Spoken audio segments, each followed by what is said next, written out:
అడగకుండా కేవలం విధానాల మీద కాకుండా మీరేదో వ్యక్తులను మంత్రులను లేదా ప్రభుత్వాన్ని టార్గెట్ చేసే పనిలో పడిందా వైసీపీ? నరసింహరావు గారు చెప్పినట్టు దాంట్లో ఫెయిల్ అయ్యారా?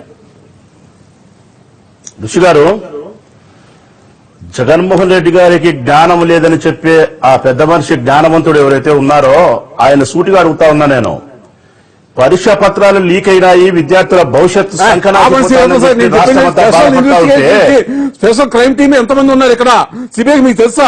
Special investigation team, special crime team. మాకు జ్ఞానం లేదు, మీకు జ్ఞానం మంది ఉన్నారు. జ్ఞానం ఉంటే ఆ మాట జ్ఞానం ఉంటే మాట్లాడతారా?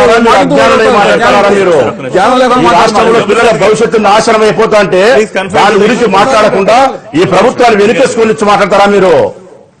ఈ రాష్ట్రంలో పిల్లల 6 లక్షల మంది పిల్లల భవిష్యత్తు నాశనం అయిపోతుంది.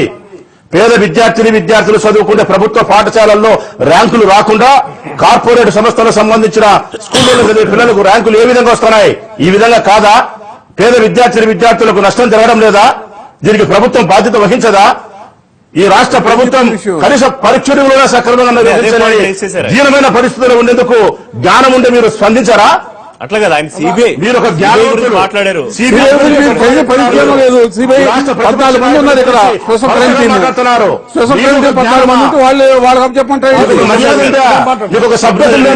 Please confine to the issue. CBI అందరికీ చాలా ముఖ్యం. ఒక నిమిషం